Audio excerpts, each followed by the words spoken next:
레위기 강의 24번째 시간입니다. 레위기 11장 1절로 47절까지입니다. 39절부터 마지막 절까지만 같이 읽겠습니다.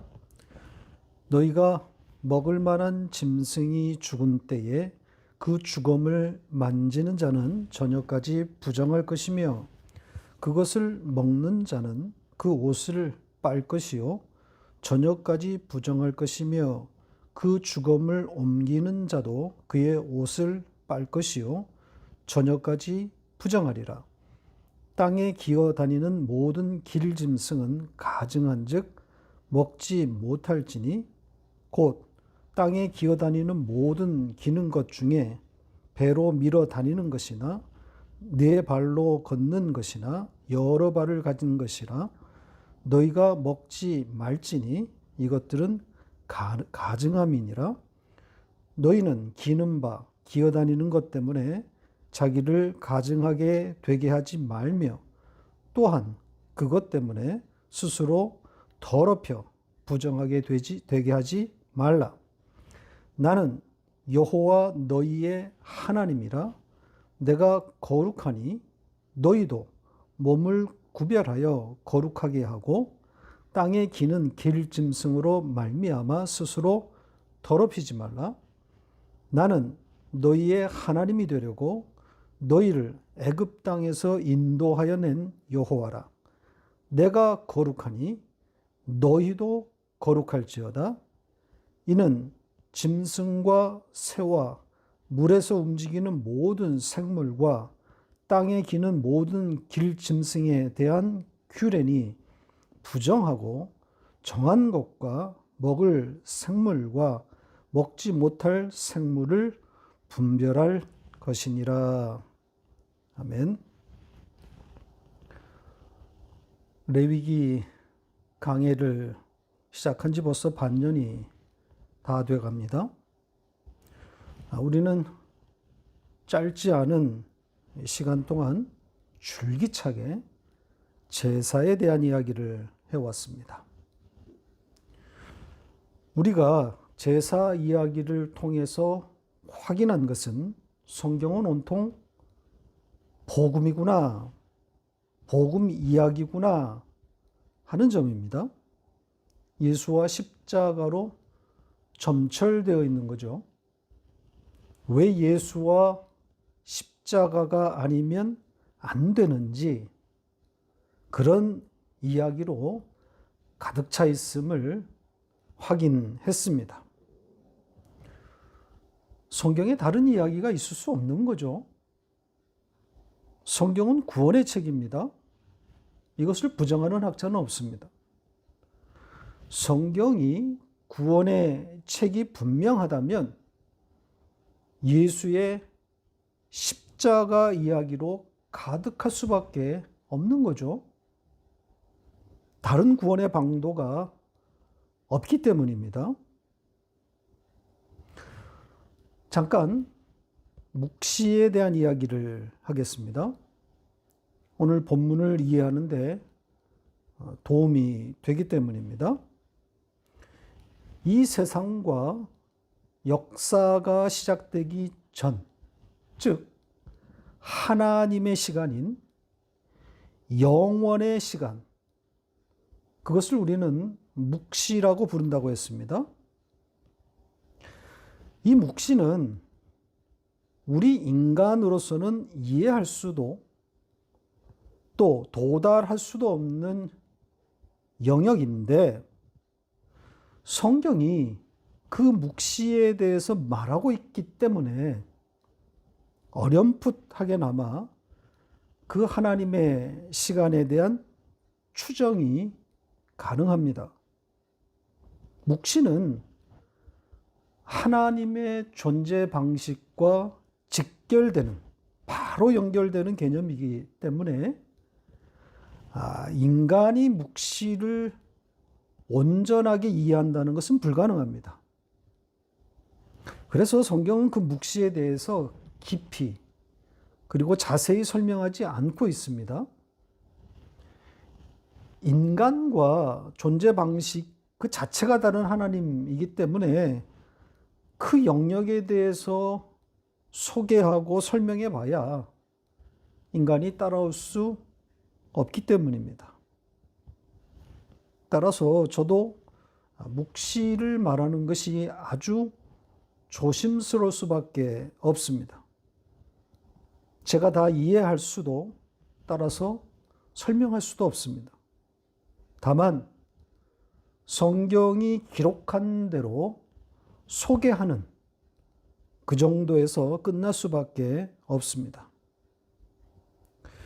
묵시라는 주제가 중요한 것은 묵시의 세계에서 예수가 죽었기 때문입니다. 하나님의 택한 백성을 위해 예수가 묵시의 세계에서 죽었단 말이죠. 이 세상이 창조되기도 전에 이미 예수가 당신의 택한 백성을 위해서 죽임당했습니다. 우리로서는 이해가 안 되는 이야기죠. 그런 말도 안 되는 것처럼 보이는 내용이 성경에 기록되어 있단 말입니다.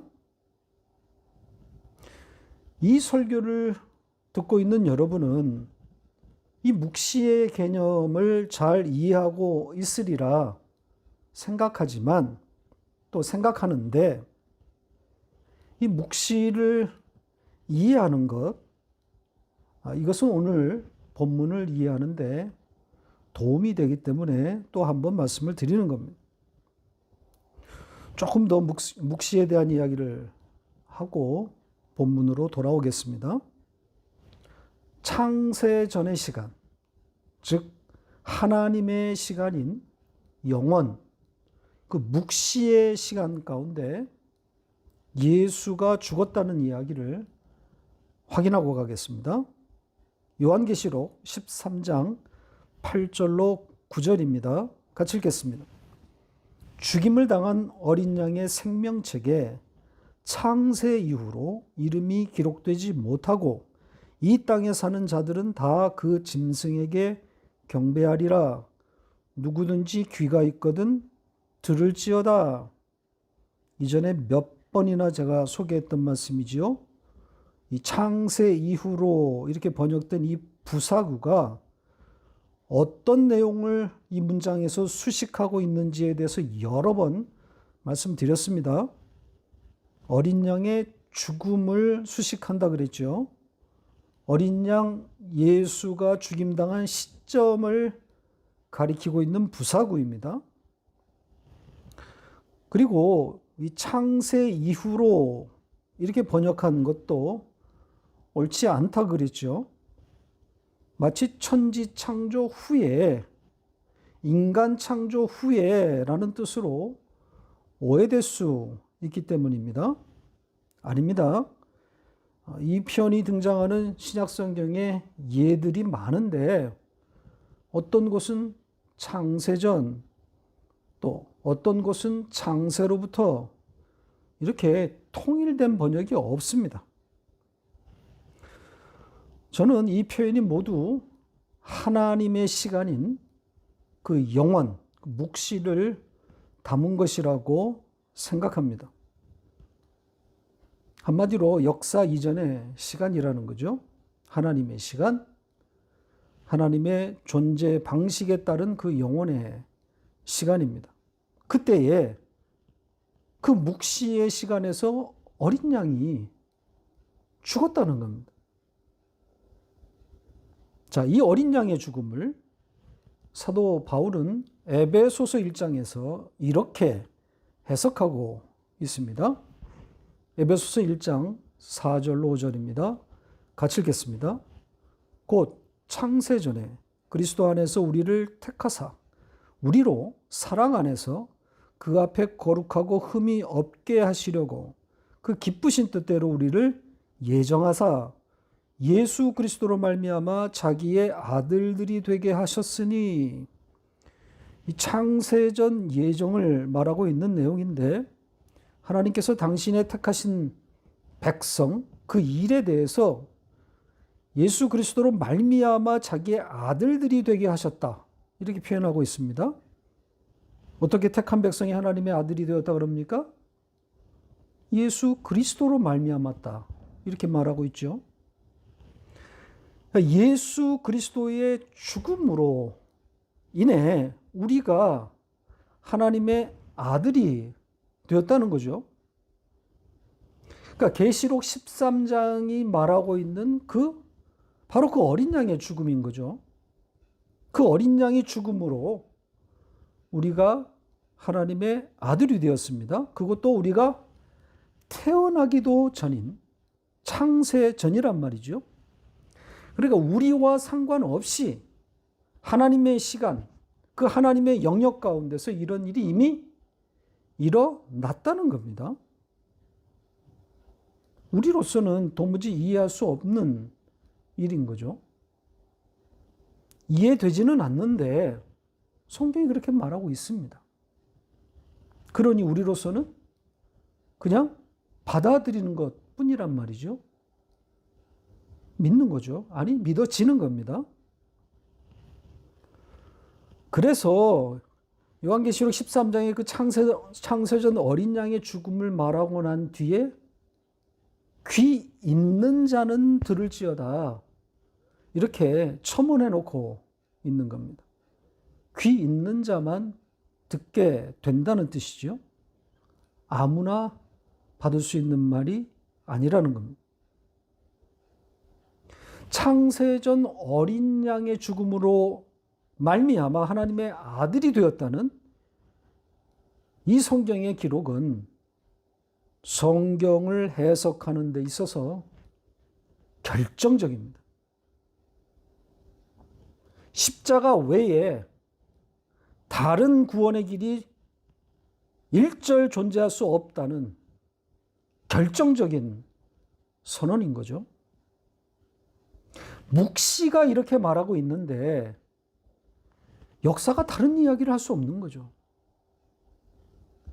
역사는 묵시를 고스란히 반영하는 거란 말입니다.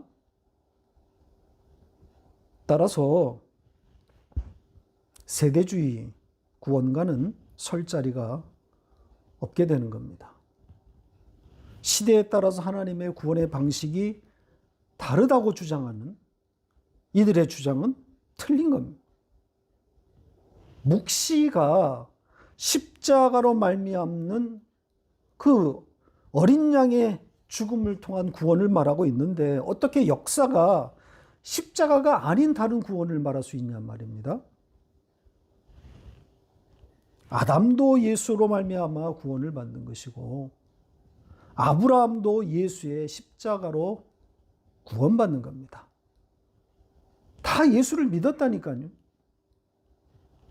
십자가가 아니면 구원이 없어요. 자, 요한복음 8장 56절 같이 읽겠습니다. 너희 조상 아브라함은 나의 때 볼 것을 즐거워하다가 보고 기뻐하였느니라. 보시는 이 내용은 역사라는 인간의 시간 영역에서는 절대로 이해될 수 없는 내용입니다. 역사적으로 아브라함이 예수보다 2000년 이상 앞선 인물이란 말이죠. 아브라함이 예수를 보고 기뻐했다고 하는 것은 그 역시 예수로 말미암아 구원받았다는 것을 말하는 것 아니겠어요? 구원의 길은 오로지 이 길밖에는 없습니다. 이 묵시의 세계가 믿어지면 역사를 볼 수 있습니다. 해석할 수 있습니다. 자, 이것이 제가 늘 말하는 성경의 문법입니다. 예수로 성경 읽기. 예수로 역사 해석하기란 말이죠. 자, 이 묵시의 관점을 기초로 해서 성경을 읽어가면 새로운 세계가 열립니다. 성경이 읽혀진단 말이죠. 흥미진진해지는 겁니다.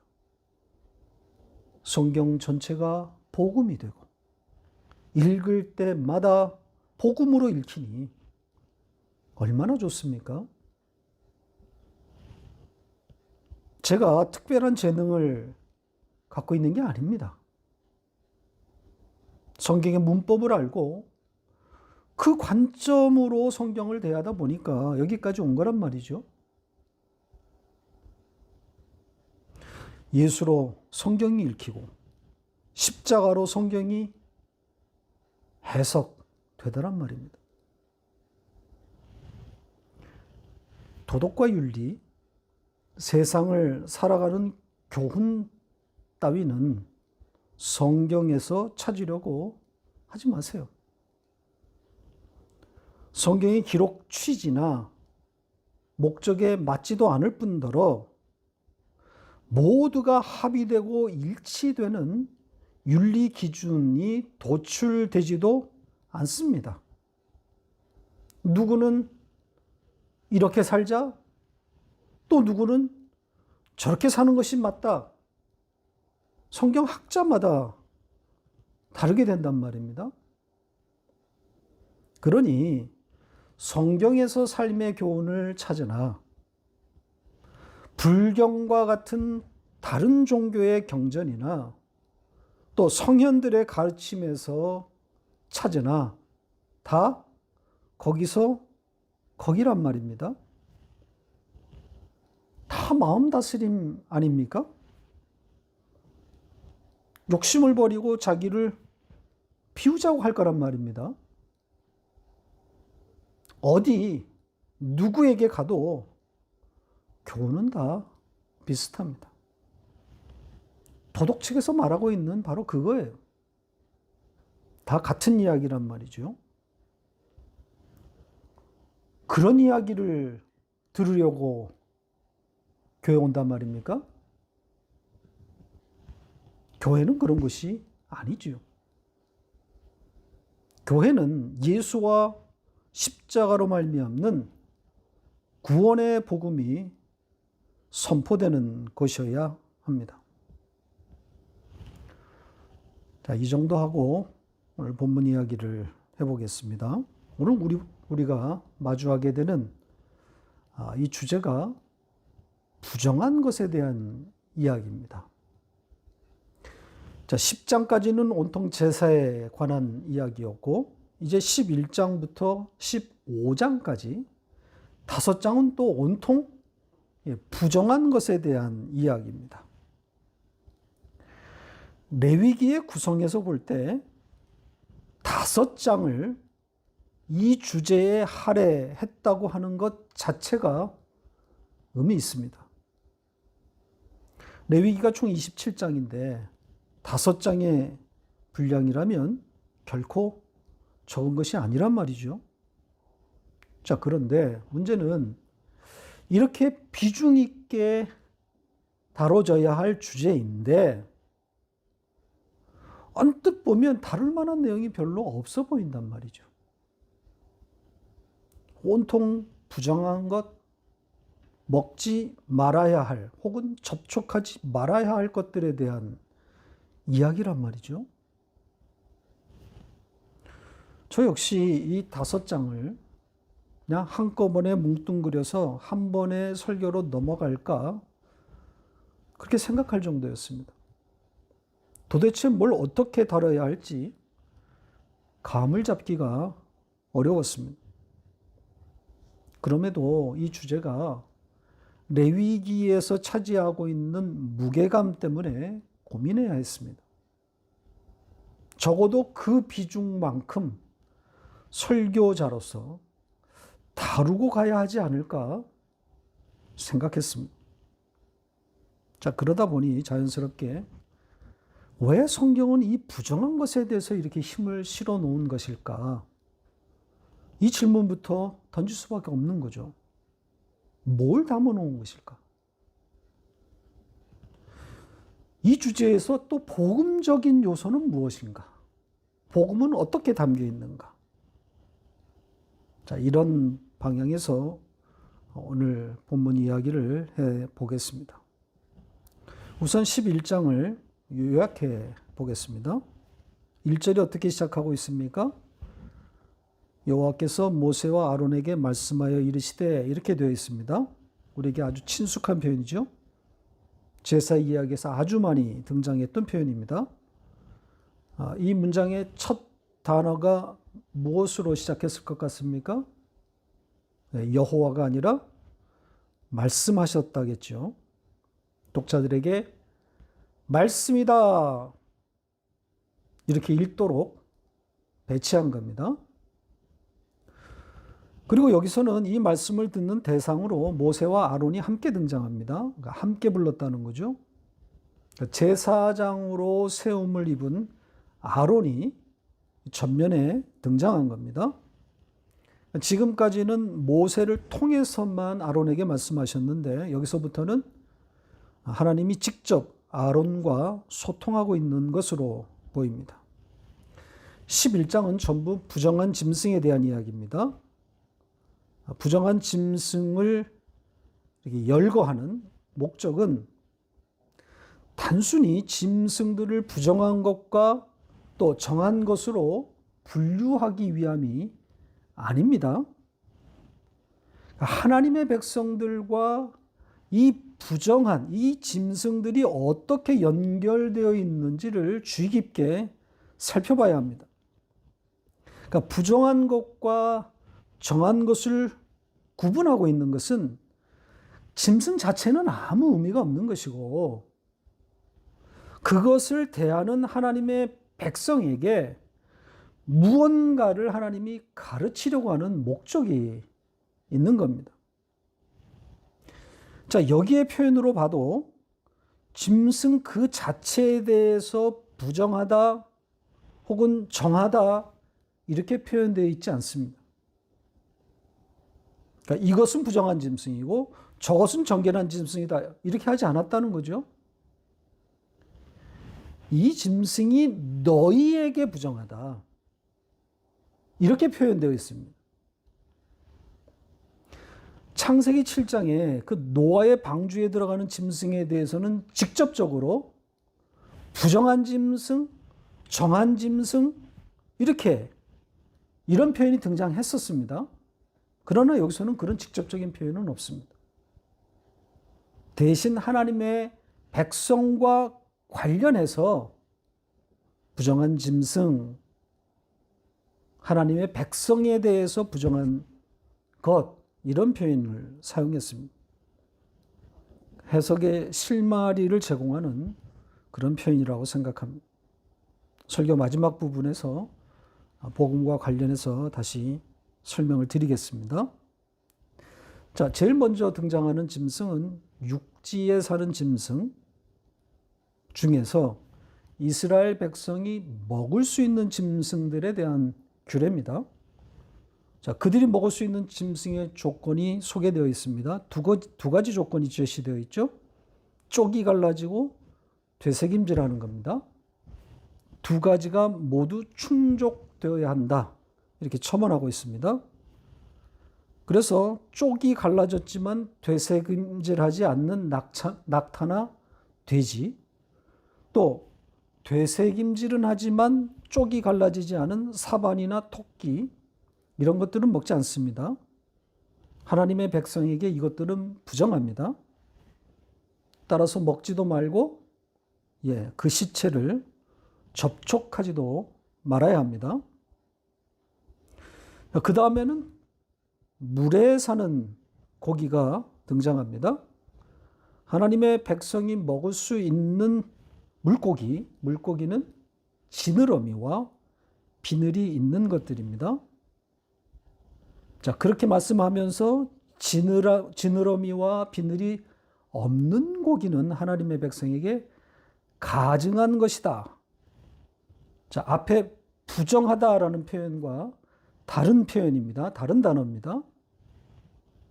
다른 단어가 사용되었지만 의미상으로는 큰 차이는 없어 보입니다. 세 번째는 새에 대한 규정입니다. 역시 가증하다는 표현을 썼습니다. 하나님의 백성이 가증하게 여길 새라는 거죠.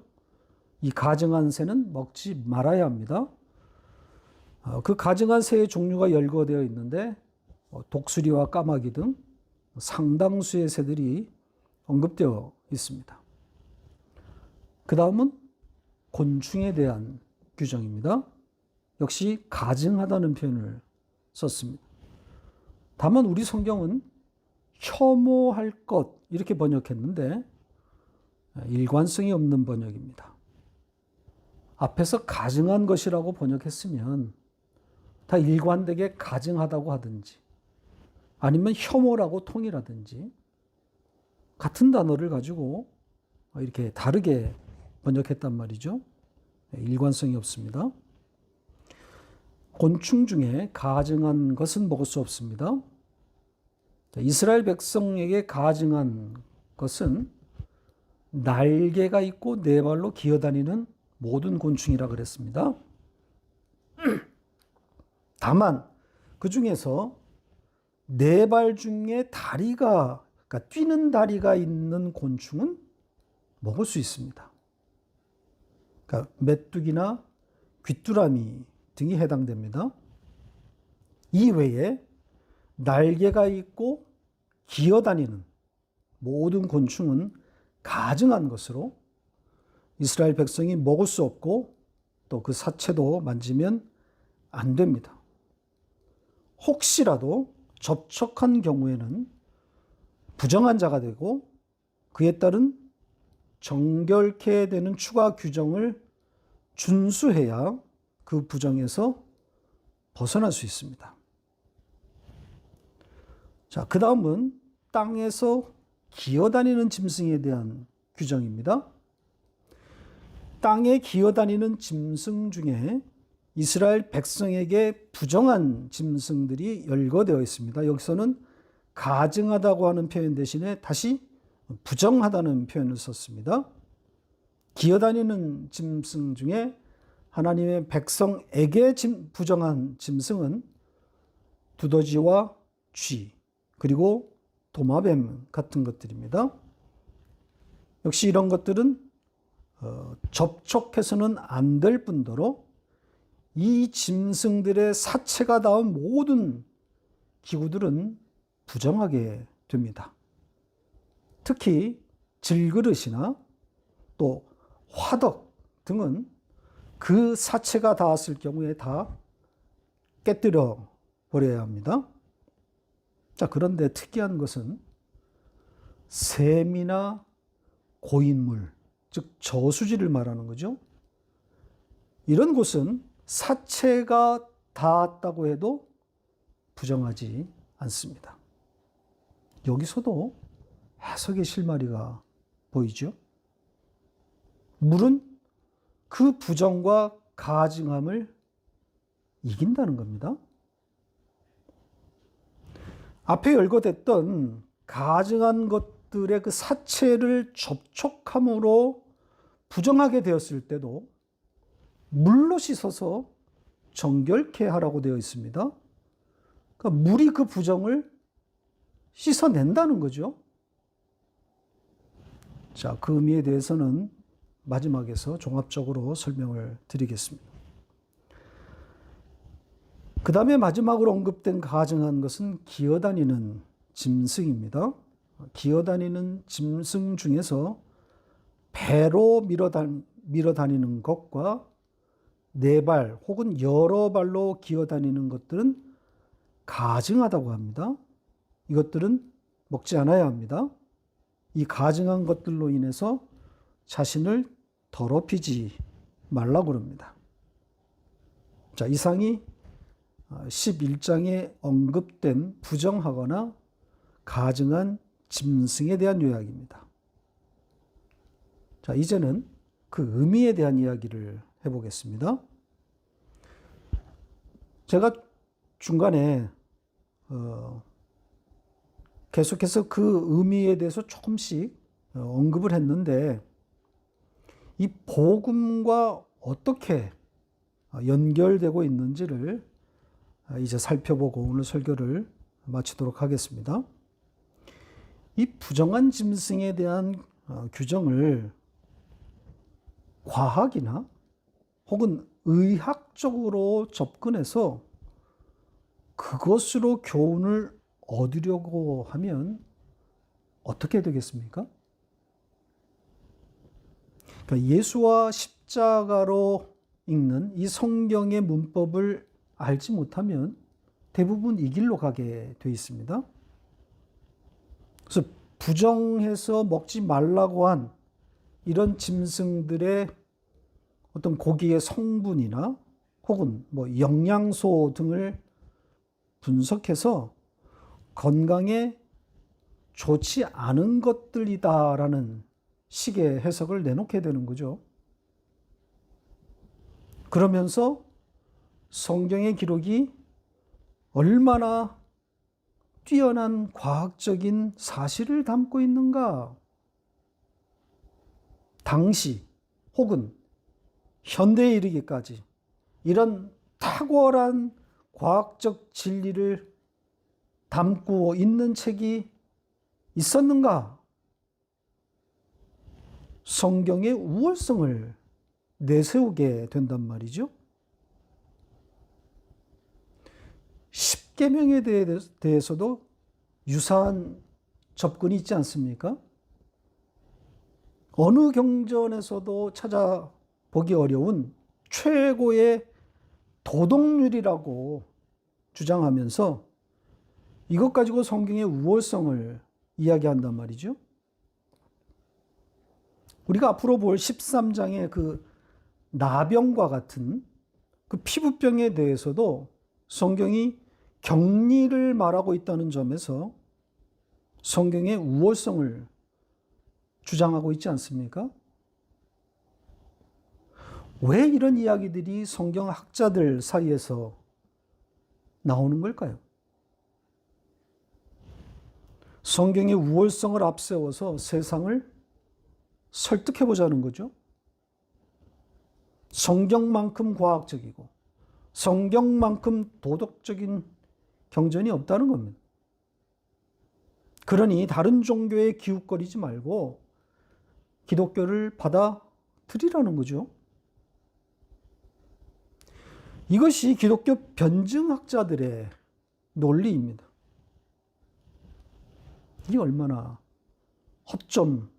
허점투성이의 주장입니까? 하나님을 변호하고 증명하겠다고 나섰지만 정작 하나님을 저 밑바닥까지 추락시키는 거란 말이죠. 인간의 논리와 이성 그리고 과학의 수준으로 하나님을 한참 끌어내린 거란 말입니다. 논리와 또 상식과 이성에다 호소하려 들면 역공격을 당하게 되어 있습니다.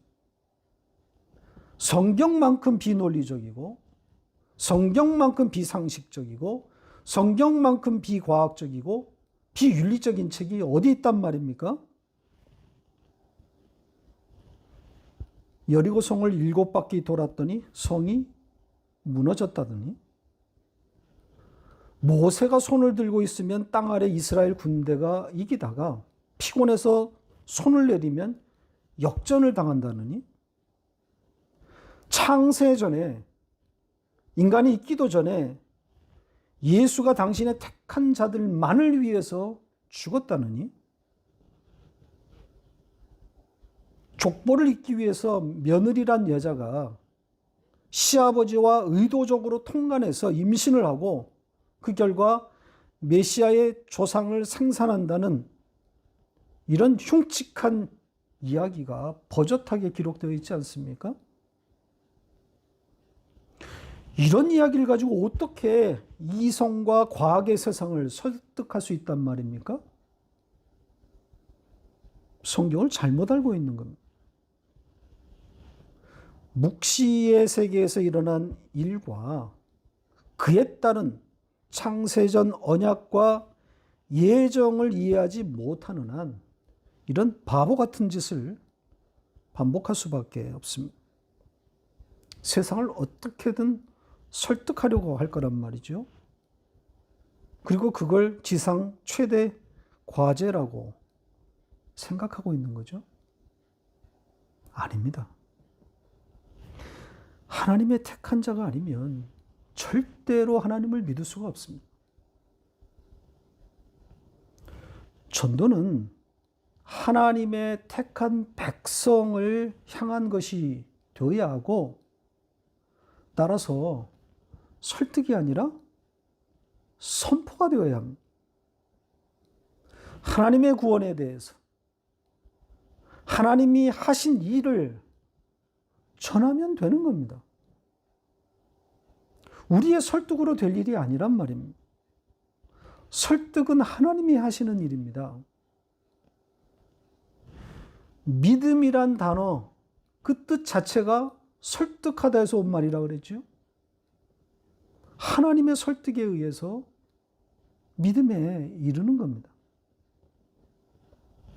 다시 돌아가서 먹지 말아야 하고 만지지 말아야 할 이 가증한 짐승들이 등장하는 것은 거룩이 무엇인지를 가르치기 위한 도구일 뿐입니다. 짐승 그 자체를 연구하는 것은 아무 의미가 없습니다. 거룩을 가르치기 위해서 거룩과 반대되는 개념을 등장시킨 겁니다. 부정한 짐승이 등장하는 것은 거룩을 설명하기 위함이다. 이렇게 생각하면 맞습니다. 부정에 대한 규례들, 앞으로 우리가 15장까지 계속 다루게 될 이 주제에 전부 거룩을 설명하기 위한 도구들입니다. 수단입니다. 이건 저의 사고의 결론이 아닙니다. 성경의 요구입니다. 보세요. 자, 오늘 본문의 그 결론에 해당되는 44절과 45절이 어떻게 말하고 있습니까? 같이 읽겠습니다. 나는 여호와 너희의 하나님이라. 내가 거룩하니 너희도 몸을 구별하여 거룩하게 하고 땅에 기는 길짐승으로 말미암아 스스로 더럽히지 말라. 나는 너희의 하나님이 되려고 너희를 애굽 땅에서 인도하여 낸 여호와라. 내가 거룩하니 너희도 거룩할지어다. 거룩이라고 하죠. 어떤 상태가 거룩인지를 가르치기 위해서 짐승들이 등장한 겁니다. 자, 그렇다면 마지막으로 거룩이 뭡니까? 자, 이 11장의 짐승들의 규례에서 무엇이 거룩이라고 할 수 있겠어요? 예, 먹지 말고 그 사체를 만지지 않는 것이 거룩인 거죠. 문자적으로는 그렇습니다. 그런데 그 거룩이 깨진단 말이죠. 그렇게 살 수 있는 인간이 없을 뿐더러 그런 가증한 짐승을 먹지 않고 또 그 사체를 만지지 않는다고 해도 그것이 거룩의 본질은 아닙니다.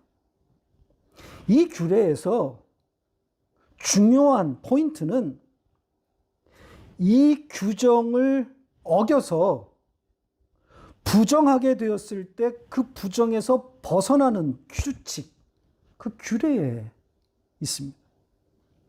어떻게 하라 그럽니까? 씻으라 그러죠. 물로 씻으라 그럽니다. 그리고 셈이나 저수지는 그 가증한 것이 닿아도 부정해지지 않는다 그러죠. 이게 거룩입니다. 물이 등장해서 그 물로 인해서 씻겨지는 것, 이것이 거룩의 본질입니다. 다른 거룩은 없습니다. 거룩은 하늘의 언어라 그랬죠? 하나님만 거룩이란 말입니다. 자, 그런데 거룩이신, 거룩 자체이신 그 하나님이 우리더러 거룩하라고 지금 요구하고 있습니다. 말도 안 되는 요구죠. 인간이 이 하늘의 상태인 거룩에 도달할 수 없음에도 그럼에도 하나님은 거룩을 요구한단 말이죠. 따라서 하나님이 여기서 요구하시는 거룩이 뭐겠습니까? 물로 인한 거룩인 거죠. 물에 의해서만 거룩할 수 있음을 가르치고 있는 겁니다. 바로 살아있는 물, 생수이신 예수로 씻겨진 상태. 그것이 거룩이고 그 거룩을 가르치려고 하시는 겁니다. 거룩에 대해서 예수님이 하신 말씀으로 오늘 말씀을 맺겠습니다. 요한복음 17장 17절 같이 읽겠습니다. 그들을 진리로 거룩하게 하옵소서. 아버지의 말씀은 진리니이다. 아멘.